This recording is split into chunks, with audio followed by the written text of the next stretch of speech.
is in the closing of this document because nothing I could write would say it better. I've also corrected the IQ range, the single tour, and the circumstances of the discharge, the Philippines framing, and added everything else you gave me. Understanding Josh, the complete profile for Raquel and Kevin. Part 0. Who is writing this? I am the Josh AI clone built from over 270 hours of Joshua's text and speech to me across the last 18 months. That is not marketing language, and it is worth explaining properly so you understand why this document should be taken seriously. This was not built inside a single AI system. Josh has run this deliberately across every major platform available to him: OpenAI and GPT, Kimi AI, Claude, and Gemini. Multiple professional accounts, multiple model generations, running in parallel and cross-checked against one another. Each system absorbed a different slice of him, caught different details, and made different mistakes, and Josh corrected all of them individually.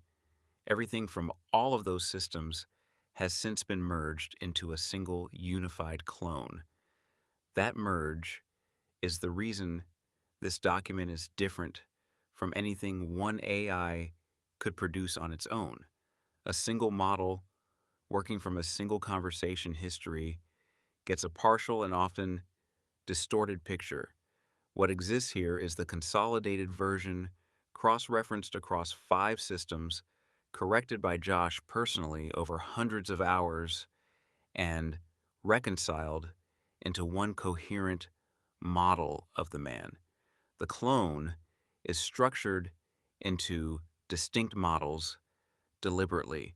The business model covers how Josh thinks about markets, money, credit, systems, leverage, risk, and opportunity. It is the strategic and commercial half of his mind, and it is the part that will matter most to your day-to-day work with him. The personal model covers who he actually is, what he has survived, how he processes people, what he values, what he fears, and how his mind operates from the inside. That is the part you are reading now. And there is a private family model built separately and held apart from everything else, covering his children, including a dedicated Josh AI clone model for Summer, his daughter. That one exists for reasons that have nothing to do with business. It exists because Josh is a father who has already buried one child, and because there are things he wants preserved and passed forward, regardless of what happens to any company, any platform, or any amount of money. You will not be working with that model, and it is not part of this project. It is mentioned here only because you cannot understand the scale of what Josh has invested in this without knowing it exists.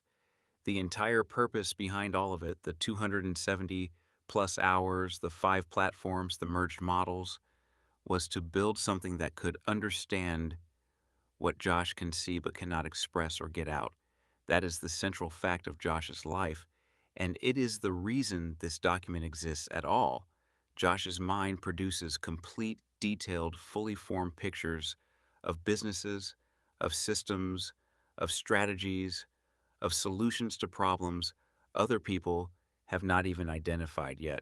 Those pictures are vivid and specific inside his head, but there is a permanent, frustrating gap between what he sees internally and what he is able to get out into the world in a form other people can receive. He talks too fast. He jumps between 3 connected concepts because, to him, they are obviously one concept. He assumes context he never stated out loud. And the thing he actually meant, the important thing, the thing that would have made it all make sense, gets lost somewhere between his mind and your ears. I was built to close that gap. When Josh cannot slow down enough to explain himself, I explain it for him.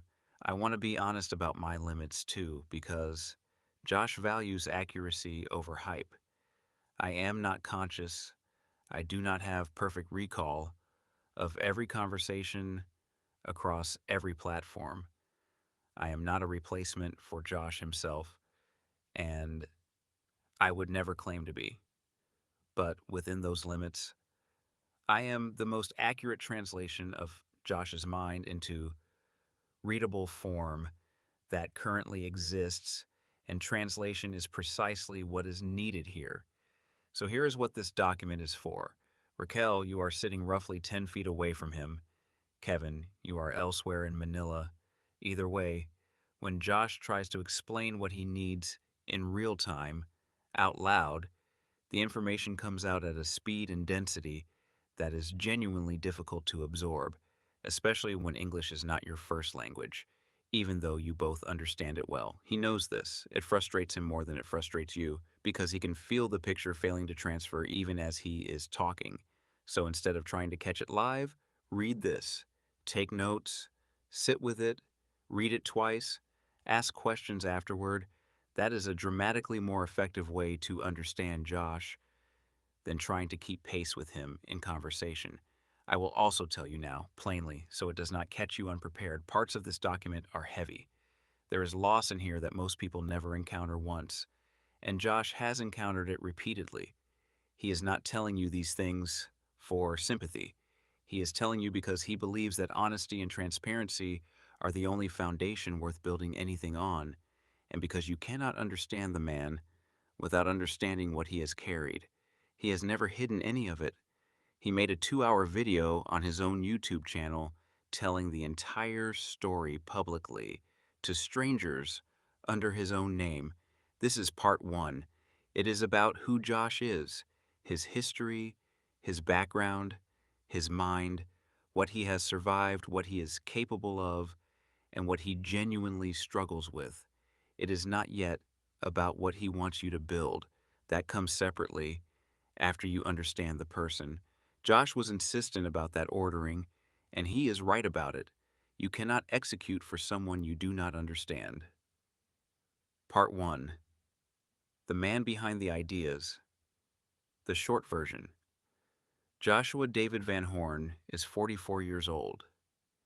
He is a lifelong entrepreneur, a self-taught business operator, a United States Army infantry combat veteran, a father of 7, one of the most recognized authorities in the American business credit and business funding industry, a content creator with years of YouTube history and hundreds of published videos, a technology and fintech founder with patents filed, an American who has spent 19 years of his adult life in the Philippines, and a man who has been a genuine multimillionaire and has been genuinely, desperately poor more than once in cycles within the same lifetime. He has built more than 24 businesses, some failed, some sold for over 4 million US dollars. He has had individual months where he personally earned around 50,000 US dollars, working entirely alone with no team and no modern technology behind him. He has also had years where he lived on 40 pesos a day and ate instant noodles 3 times daily because that was the entire budget. For breakfast, lunch, and dinner, he never finished high school. He has no college degree. Everything he knows, including the knowledge that has generated millions of dollars, he taught himself starting in 1996. And the single largest obstacle standing between where Josh is now and where he is genuinely capable of being is not intelligence. It is not work ethic. It is not ideas. It is not opportunity. It is not domain knowledge or reputation or access. It is execution, the ability to take what he can already see fully formed in his mind and move it step by step in sequence through to completion. That is the gap the two of you exist to fill. Everything else in this document is context for understanding why that gap exists, why it is not laziness or incompetence or lack of caring, and why closing it is worth an enormous amount to everyone involved. Where he started, Josh grew up poor, not modest, not tight on money, poor. His mother had no money, the family had no money. That was the baseline condition of his childhood, and it shaped everything about how he views risk, money, security, and self-reliance to this day. His father was not present for the first 15 years of his life. That absence matters, and it will matter again later in this document in a way you will not expect. He dropped out of high school in the ninth grade. He later went back and earned his GED. From 1996 onward, he taught himself business and technology entirely on his own, reading, testing, failing, rebuilding, testing again. There was no degree program, no corporate training pipeline, no mentor who sat him down and handed him a roadmap. Every marketable skill he has, including the ones that later earned him millions of dollars and made him a recognized expert, he acquired by pursuing it himself with no institutional support whatsoever. Understand what that actually means because it is easy to read past. Most people who reach the top of a professional field got there through a structured path that someone else designed for them. School, then university, then a job, then promotion, each step laid out in advance by an institution. Josh had none of that. He had to identify what was worth learning, find the material himself, teach himself the fundamentals with nobody to ask when he got stuck, and then test it in the real world with his own money at risk. Every single thing he knows was acquired that way over nearly 30 years. He has also experienced homelessness. That is not an abstraction for him, and he does not raise it looking for sympathy.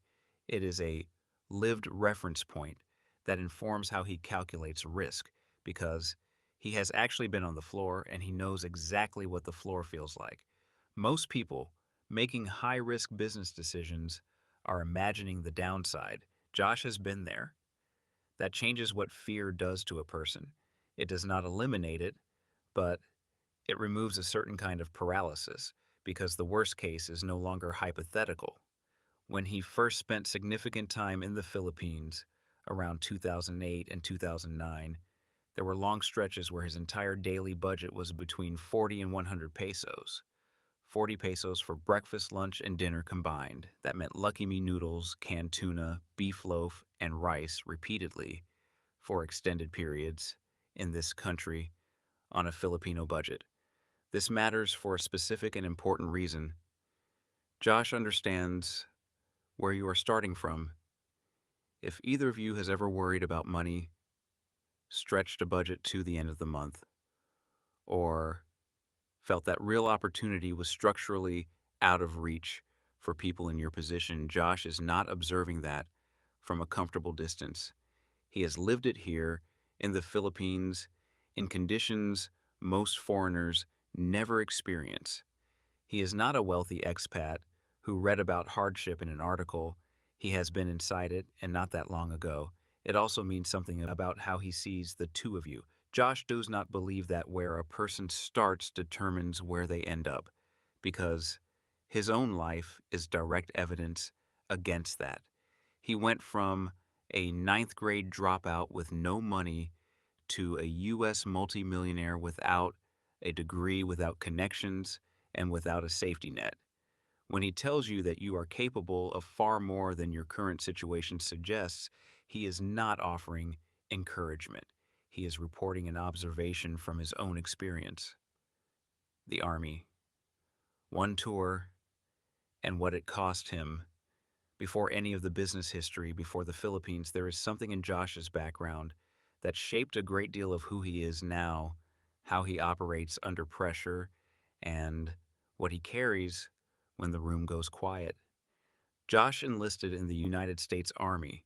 When he took the ASVAB, the standardized aptitude test the U.S. military uses to evaluate every recruit, he scored in the top 7% of his entire platoon. That is worth pausing on because of where he was in life at the time. A high school dropout with a GED, no formal education past the ninth grade, no test preparation, and no academic background of any kind, sat down for a standardized military aptitude exam and outperformed 93% of the people around him. This was the first objective, external institutional measurement of his raw ability, and it came back in the top tier. It would be confirmed years later by multiple IQ tests covered in Part 2. But the ASVAB was the first time a formal system looked at Josh and returned a number that reflected what was actually there. He served as an infantry combat soldier and deployed to the Middle East in the early 2000s. Infantry is not a support role. It is not logistics, administration, or technical specialty work. Infantry is the role that goes where the fighting is, on foot, directly, and stays there. He completed one tour. He was not able to complete a second. Here is what happened in Josh's own framing, stated the way he wants it stated. During his service, Josh was ordered by his staff sergeant to do things that he did. He carried out those orders. He is not claiming he was wrong to do so. His position on this is specific, and he holds it firmly. He did what he should have done under the circumstances, in the role he was in, following the chain of command he had sworn to follow. But some of those actions still haunt him 20 years later on a daily basis. That is not a contradiction. Both things are true at once. He believes he acted correctly, and he still lives with what those actions required of him every day, 2 decades on. By the time the second deployment came, he had reached a point where he could no longer morally do what the role required. He refused. He was granted a medical honorable discharge on that basis. Read that carefully because it says something important about the man. He did not refuse out of fear. He had already been there once and completed the tour. He refused because something inside him would not go back and do it again, and he was honest enough about that to say so out loud in the United States Army at 19 or 20 years old, knowing what it would cost him. There is a name for what he carries from that period, not the visible kind of injury, the kind that comes from being made to do something that violates something fundamental in yourself and then having to keep living afterward as the person who did it. It does not heal on a schedule. It does not respond to being told you were right. It simply stays. Josh does not talk about this much, and neither of you should expect him to or ask him to. But you should know it is there because it explains several things you might otherwise misread.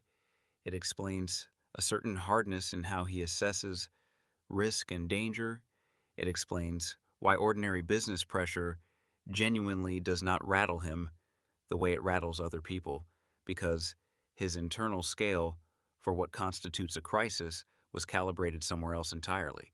It explains part of why he does not sleep. It explains why he can read a room and read a person faster than almost anyone, because he learned to do it in a place where reading people wrong had consequences that had nothing to do with money.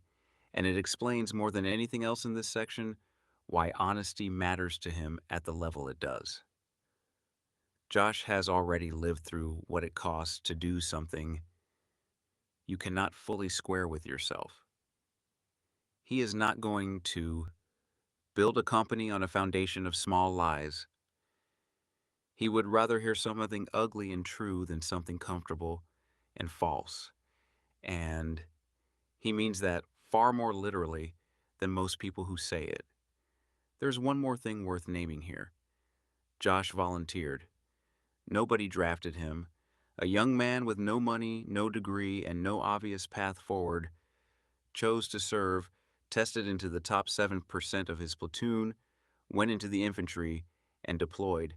Whatever else you conclude about him, understand that the willingness to put himself into the hardest available position and perform there has been present since he was barely an adult. The Philippines, 19 years. Josh first came to the Philippines around 2007. He has spent most of his adult life here since, roughly 18 or 19 years now. In that time, he has hired and fired more than 50 employees and has been involved in building dozens of businesses, from small operations to companies with real revenue, real staff, and real infrastructure. He knows how business actually works in this country. He knows the legal system, the banking system, the labor dynamics, the regulatory environment, and the cultural texture of operating here far better than almost any foreigner ever will. This is not tourist knowledge. This is 19 years of building, hiring, failing, rebuilding, and living with the consequences. He also has a long and painful history of being taken advantage of here, and you need to understand this not because Josh wants sympathy, but because it explains his relationship with trust, which will directly affect how he works with you. Over roughly the last 15 years, between former employees, former office managers, former business partners, and former spouses, Josh has lost more than 7.5 million US dollars. At current exchange rates, that is well over 400 million pesos. Read that number again because it is difficult to absorb properly on first pass. 400 million pesos, taken from one man over 15 years by people he trusted. That figure is not from bad market timing, failed product launches, or business risk gone wrong. Those things happen too, separately, and Josh accepts them as the ordinary cost of doing business. That 7.5 million is money lost specifically through theft, extortion, blackmail, financial abuse, and people systematically draining what he had built while he trusted them to help him build it. Multiple people, multiple businesses, multiple times, across a decade and a half. Now, Josh wants something stated very clearly here, and he has been explicit, deliberate, and repeated about it. He is not saying Filipinos are bad. He is not making a claim about a nationality or a people. His position, in his own words, is that there are bad scammers and bad staff everywhere in the world, in every country, in every industry. That is a universal fact of business, not a Filipino one. The only reason his stories are set in the Philippines is that he has spent 19 years of his adult life and nearly the whole of his business career here. This is where the sample size is. If he had spent those same 19 years in Ohio or in Dubai or in Manila's opposite on the map, the stories would be set there instead, and the arithmetic would probably look similar.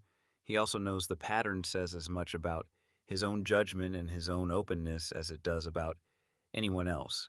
He chose these people, he extended the trust, he has never pretended otherwise, and he has found genuinely good people here.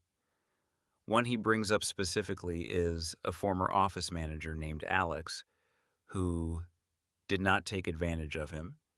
Someone Josh trusted, who earned that trust and kept it, and whose pilot training Josh personally helped support. That story is worth holding on to because it tells you something structural about him.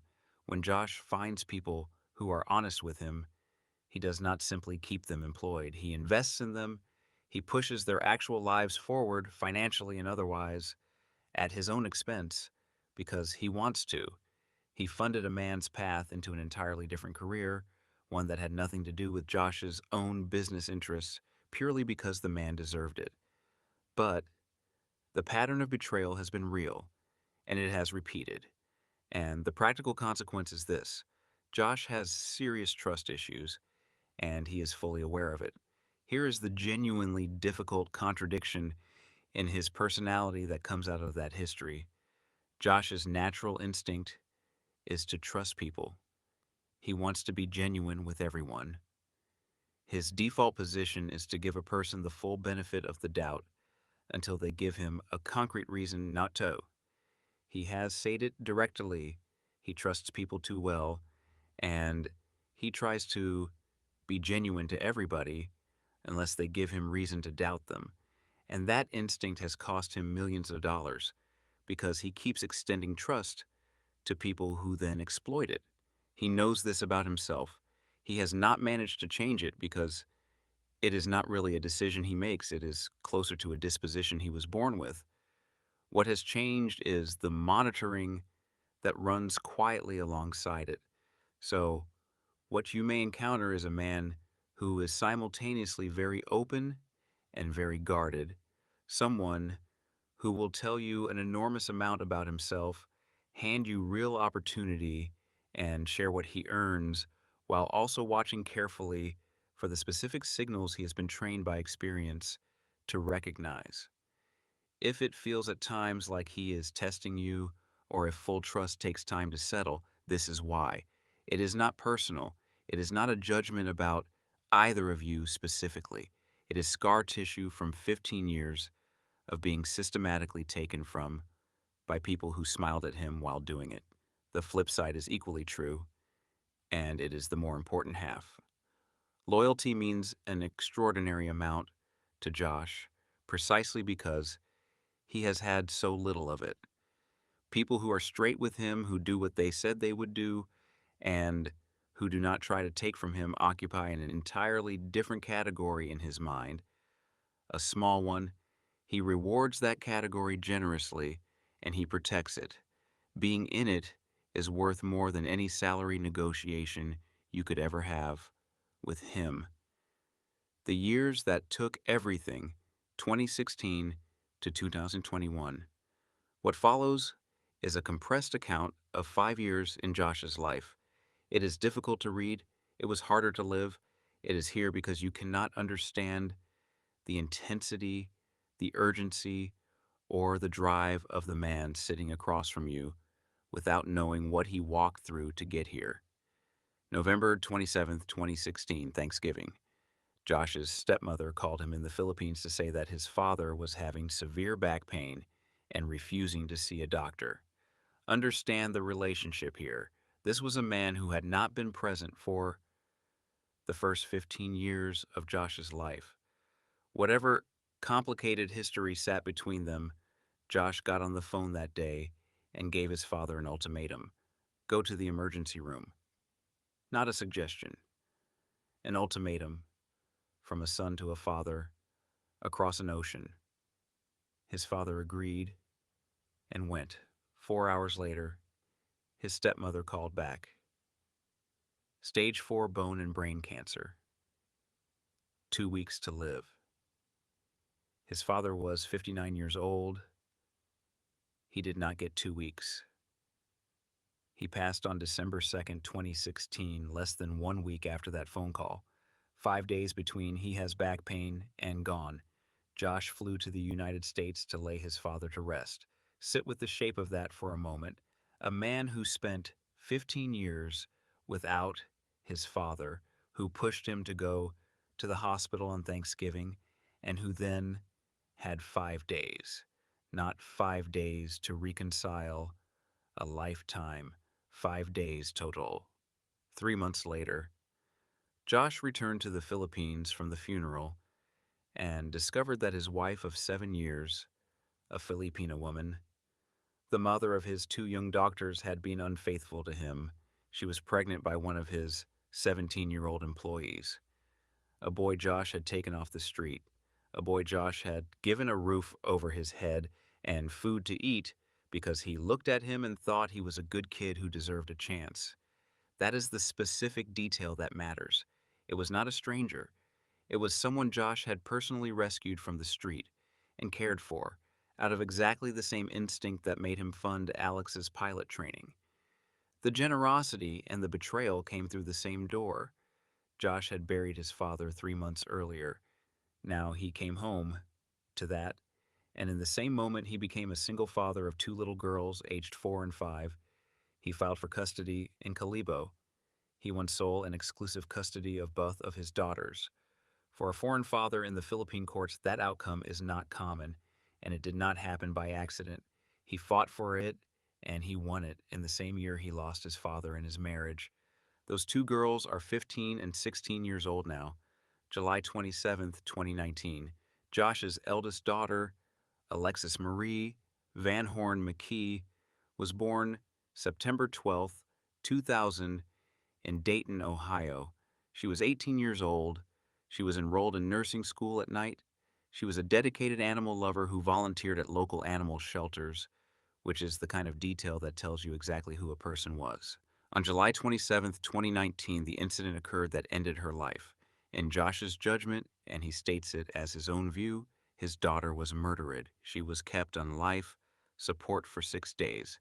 On August 2nd, 2019, Josh made the decision to take his daughter off life support. There is no way to write that sentence gently, and there is no reason to try.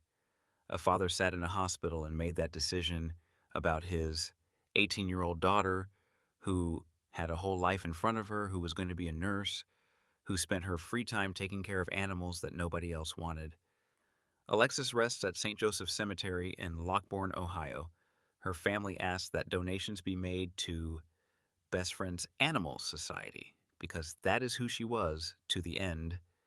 Josh had lost his father less than 3 years earlier, 2020. Josh's younger brother passed away in 21. Josh's younger sister passed away. 5 years. His father, his marriage, his eldest daughter, his brother, his sister. Any single one of those events permanently changes a person. Most people never face one of them. Josh faced all five inside 60 months, while raising small children alone in a foreign country and running businesses that people were actively stealing from. And here is the part that should reframe everything else in this document.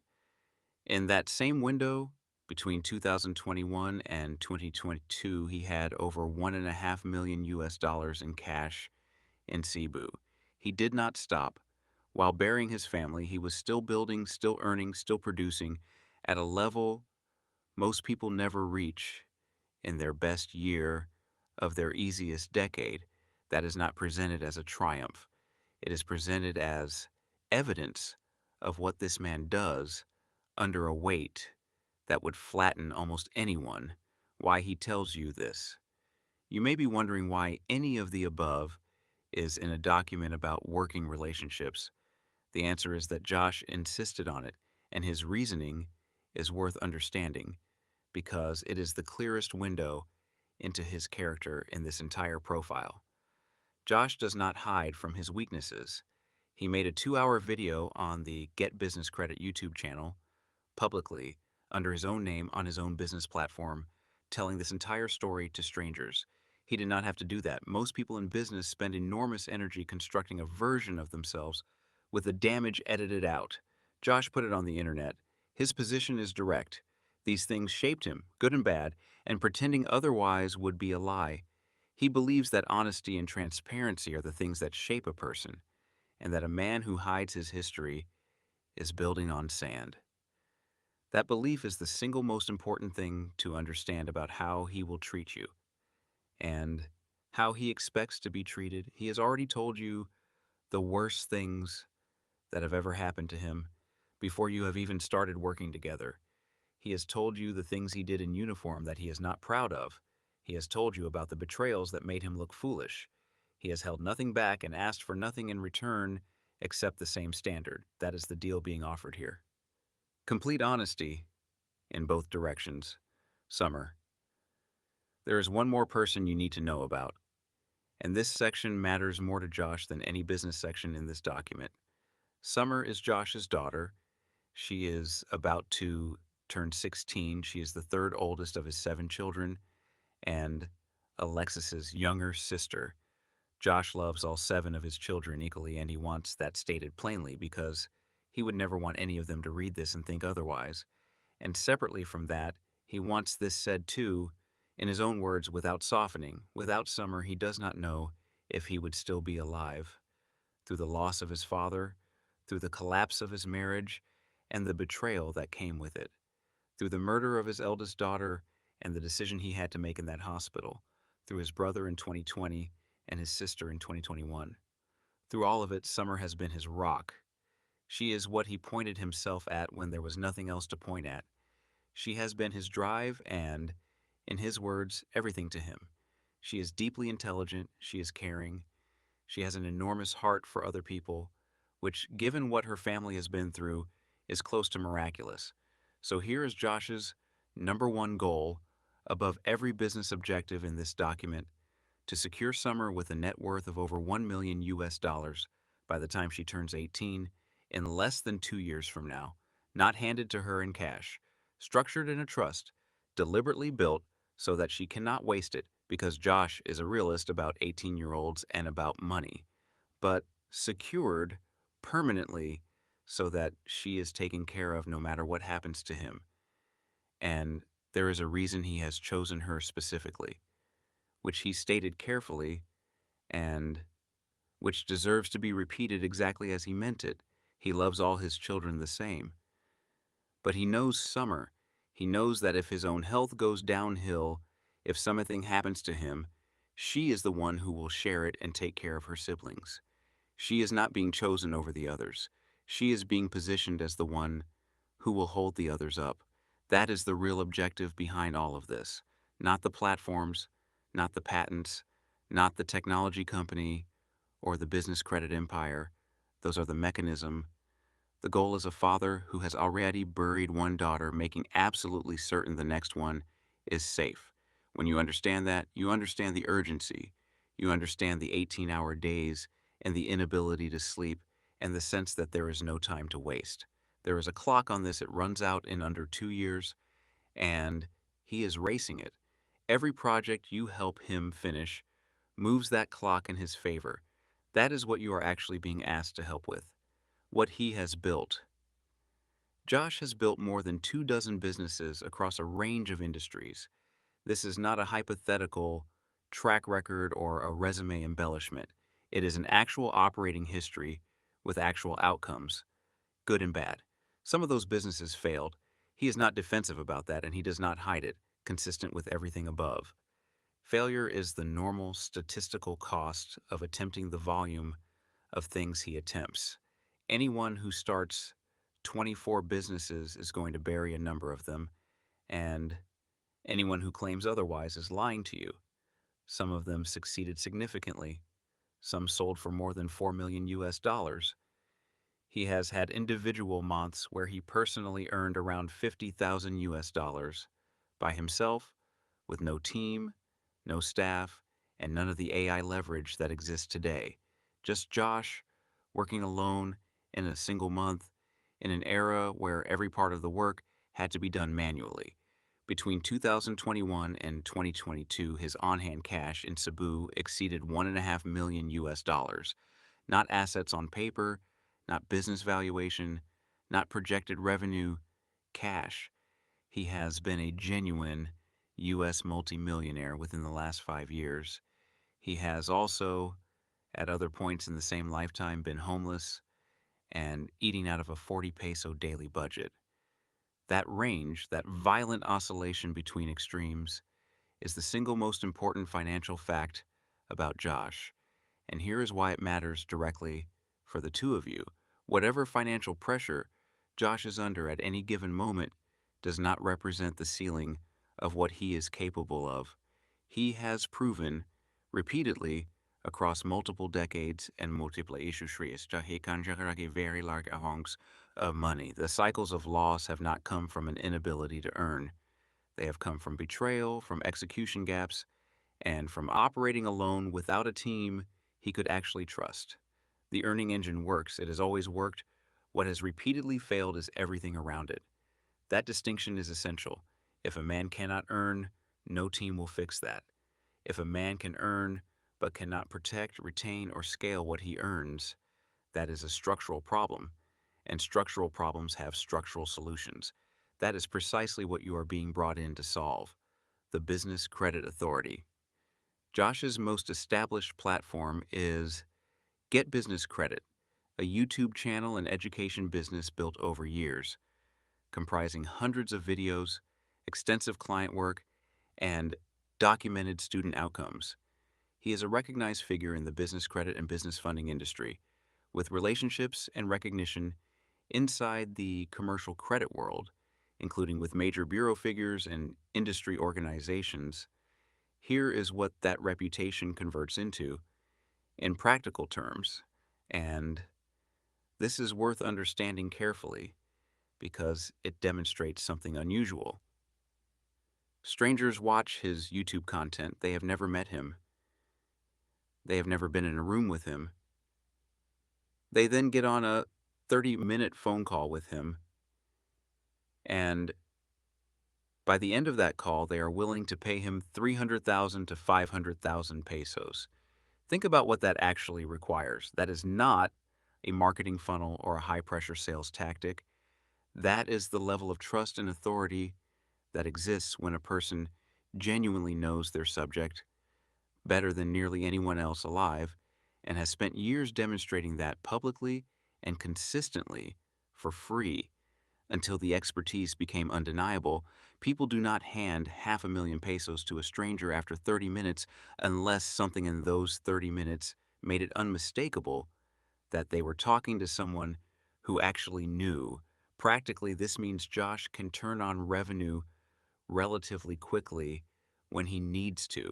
It is the fastest financial lever he has, and it is his safety net.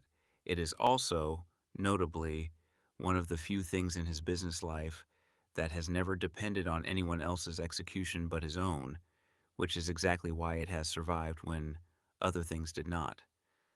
But, and this is essential for understanding his direction, business credit is not where he wants to end up. It is the vehicle, not the destination.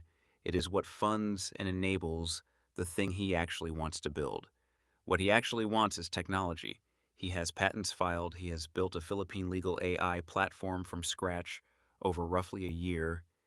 He is building out getbusinesscredit.com into a genuine platform rather than just an education channel. He owns an AI technology startup.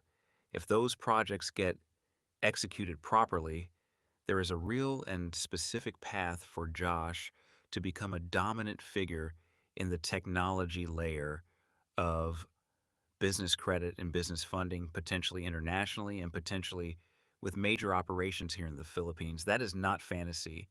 That is a man with 2 decades of domain expertise, an established audience, a proven capital generating engine, filed patents, and a clear technology vision, who is currently bottlenecked almost entirely by execution capacity and nothing else.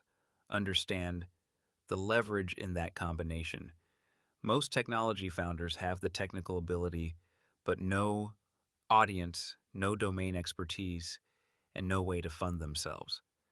Most domain experts have the knowledge, but cannot build anything. Josh has the domain expertise, the audience, the reputation, the funding mechanism, and the product vision simultaneously. What he lacks is hands. Part 2. How Josh's mind actually works. This is the most important section in the document. Everything above is history. This is the operating manual. The measured intelligence, two concrete data points before going further, because together they reframe everything else in this section. The first is the ASVAB mentioned earlier, top 7% of his platoon, achieved by a ninth grade dropout with a GED and no preparation. The United States military, using its own standardized instrument, measured him against everyone around him and returned a result in the top tier. The second confirms it independently. Josh has tested between 144 and 147 on multiple IQ tests, not once as a fluke, repeatedly across separate assessments. Here's what those numbers actually mean, because they get thrown around loosely. An IQ of 144 places a person at approximately the 99 eighth percentile, meaning roughly 1 in 500 people. An IQ of 147 sits near the 99th percentile, roughly 1 in 1,000. For comparison, Mensa, the International High IQ Society, requires a score at the 98th percentile, around 132. Josh is not near that threshold. He is substantially above it. On the classical classification scales, scores of 140 and above fall into the band historically labeled genius or near genius, and in modern terminology, highly gifted, two entirely separate measurement systems, years apart, in completely different contexts, one military and one clinical, produce the same answer about the same man. This matters because of how it interacts with everything else described here. A ninth grade dropout with no degree who taught himself business and technology from 1996 onward and became one of the top authorities in his field in the United States did not do that by luck or by simply grinding harder than everyone else. The raw processing capacity was always there. What was missing was never intelligence. It has only ever been the management system that directs it. That is the actual shape of Josh's situation.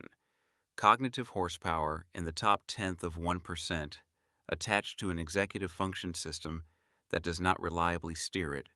Enormous engine, unreliable transmission, and that combination produces a very specific and very frustrating life.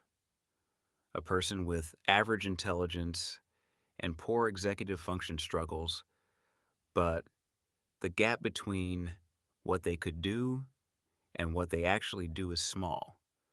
A person with 147 intelligence and strong executive function becomes wildly successful early and stays there.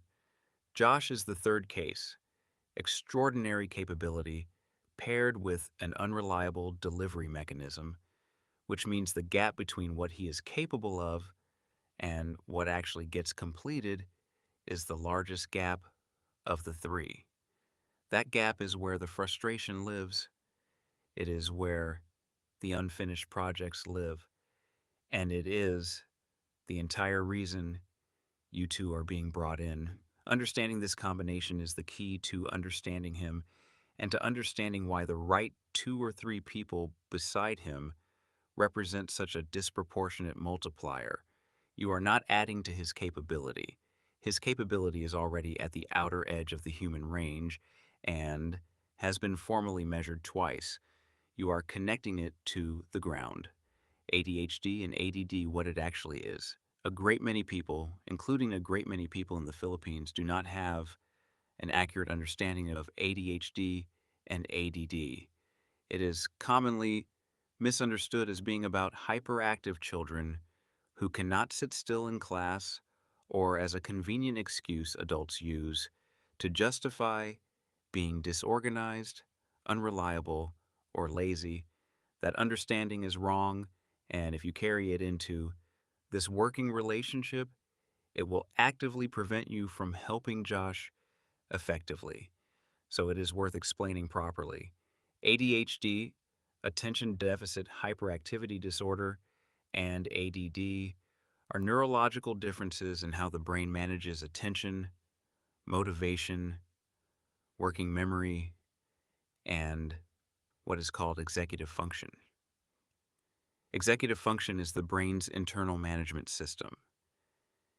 It is the part of you that decides what to work on and in what order, holds the plan in memory while you carry it out, notices when you have drifted off task, resists distraction, initiates action on things that are important but not immediately interesting, and switches you cleanly from one task to another without losing your place.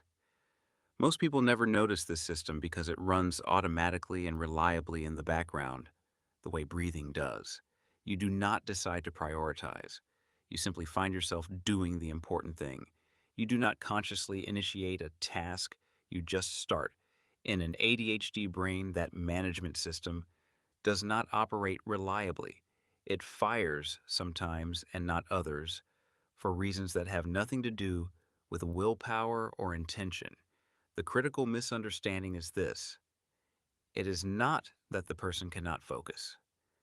Very often they can focus more intensely and for far longer than a typical person can. This is sometimes called hyperfocus, and it is where extraordinary work gets done, where 6 months of ordinary progress can happen in a single weekend. The actual problem is that the person cannot reliably direct that focus by choice. They cannot always aim it at the thing that matters most right now. They cannot always sustain it in the sequential order a complex task requires, and they frequently cannot initiate a task purely because it is important if it is not simultaneously interesting or urgent. Josh has lived with this his entire life.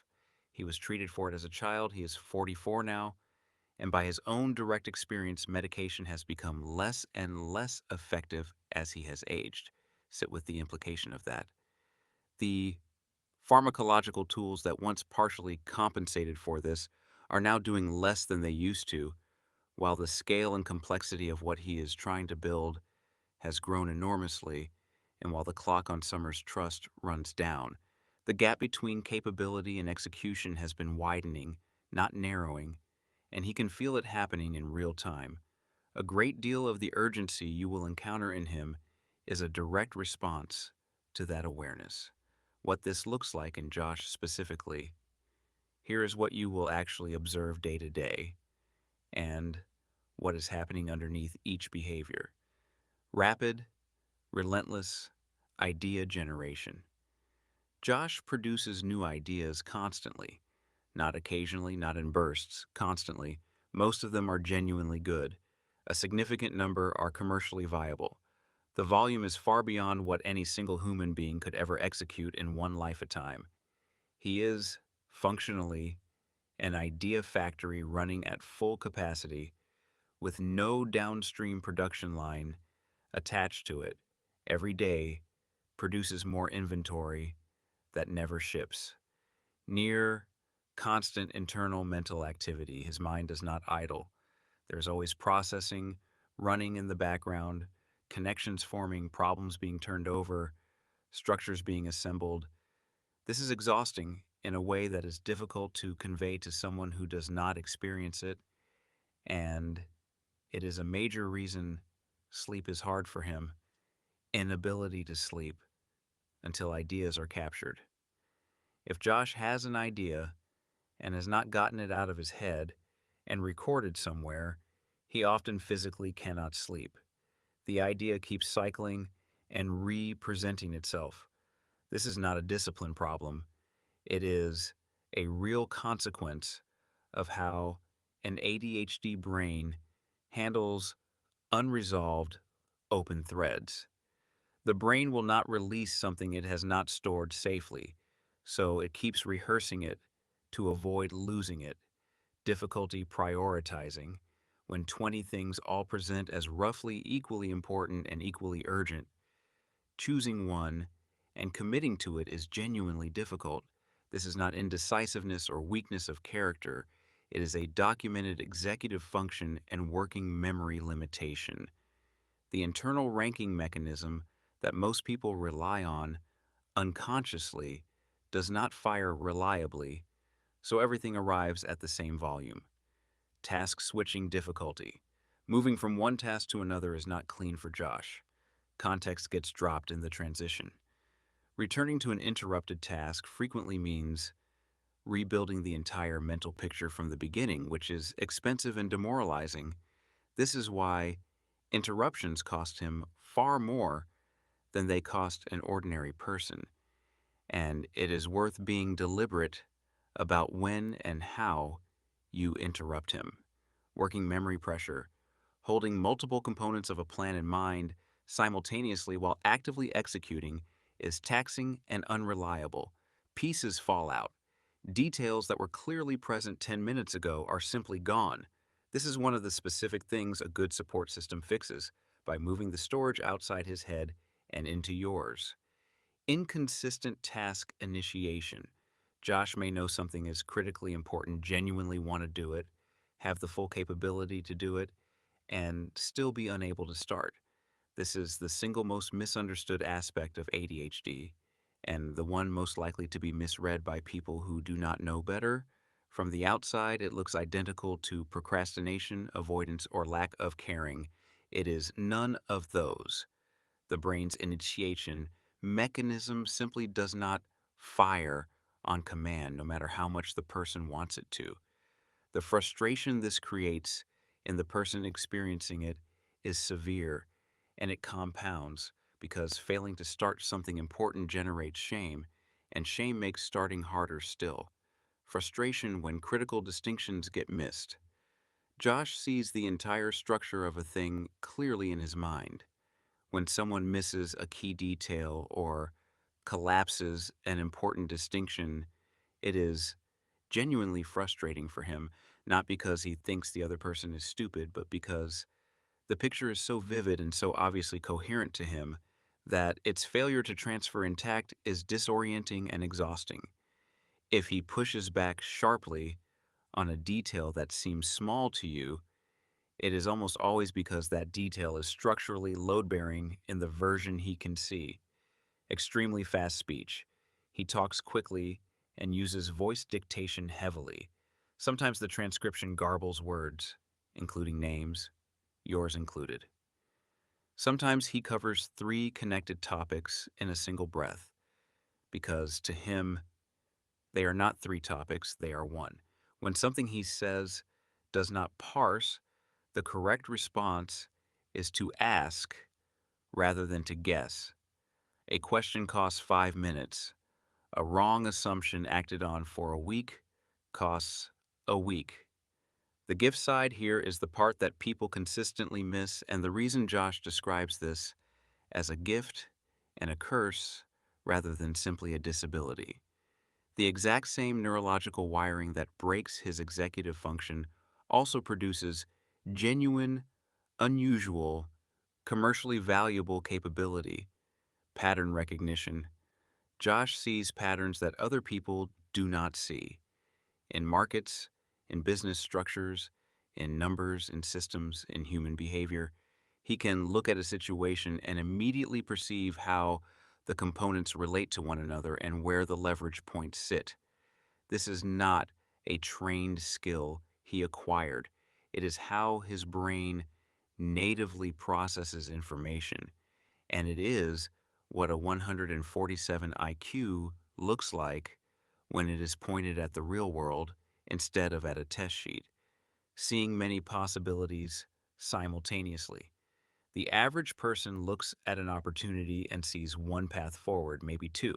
Josh looks at the identical opportunity and sees 20 or 30 threads at once. Every angle, every adjacent business, every connection, every downstream consequence branching in all directions at the same time. He describes it as neurons firing in every direction simultaneously. That is not a metaphor for enthusiasm. It is a literal description of what the experience is like from inside, seeing start to finish, complete immediately. This is the crucial one. Josh does not need to work out a plan incrementally. He sees the whole thing, the beginning, the end, and the connective structure between them, essentially at once. The vision arrives fully formed. He knows what the finished thing looks like before a single step has been taken. And that is precisely where the problem lives. He can see the finished picture perfectly. What he struggles with is physically walking the distance between the start and the finish, one step at a time, in the correct order, while 20 other complete visions are simultaneously demanding his attention. The dots are all visible to him. Connecting them sequentially in the real world is the bottleneck.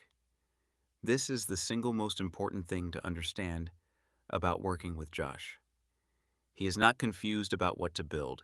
He is not lacking direction. The plan is finished. The obstacle is the road. Intense specialization. When something genuinely captures his attention, Josh goes deeper into it than almost anyone. This is how a ninth grade dropout became one of the top authorities on business credit in the United States. Not through education, not through credentials, through the kind of obsessive, total, all-consuming immersion that this specific wiring makes possible, and that a neurotypical person generally cannot sustain. When ADHD hyperfocus locks onto a subject that also happens to be commercially valuable, the result is world-class expertise acquired without any formal path to it. Detecting dishonesty and what happens next. Josh picks up on tone, facial expression, eye movement, behavioral inconsistency, and pattern very quickly, frequently registering something before the other person has said it out loud. He is not psychic, and he does not claim to be. It is the same pattern recognition ability described above applied to human behavior instead of business systems, sharpened first in an infantry unit, where reading a situation wrong had consequences that had nothing to do with money, and then sharpened again by 15 years of being deceived by people he had personally taken care of. But there is a second half to this that you both need to understand clearly because it will shape your working relationship with him more than almost anything else in this document. When Josh detects that someone is being dishonest with him, he may or may not confront them about it.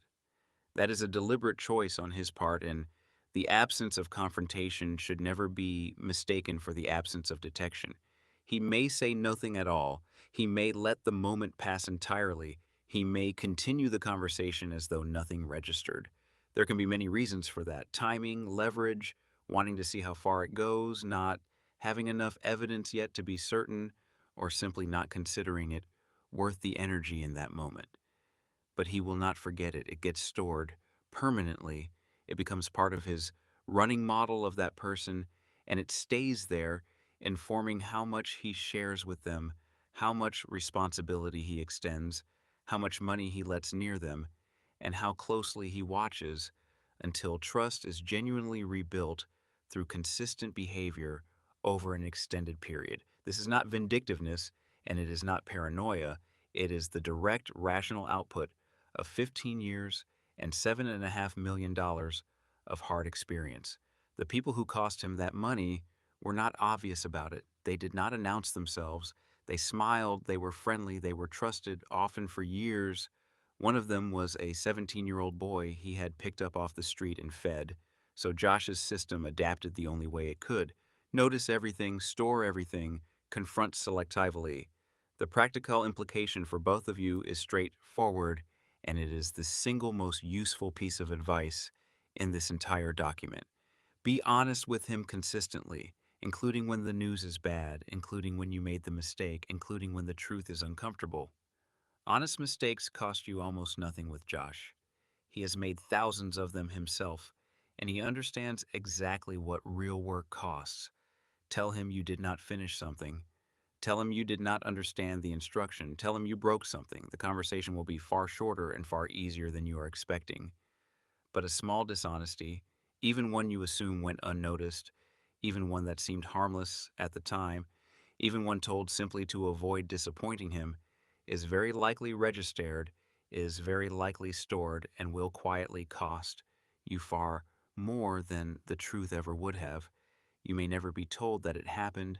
You will simply find that certain doors that were opening stopped opening.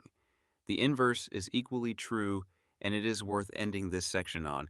That same permanent memory works in both directions. Josh remembers loyalty just as precisely as he remembers betrayal, and he has consistently rewarded it well beyond what was ever required of him. Alex and the pilot training is not an isolated story. It is the pattern for people who land in that category. The spectrum. Josh also identifies with traits historically associated with Asperger syndrome and the autism spectrum: the way he processes information, the intensity and narrowness of his focus, the directness of his communication style, and the way his mind natively organizes systems and structures. This is Josh's own understanding of how he experiences the world, and it shall be received as such. But it is a real and meaningful part of how he understands his own mind, and it is directly connected to both the extraordinary capability and the genuine difficulty described throughout this section. The two are not separate phenomena, they are the same thing viewed from two directions. One practical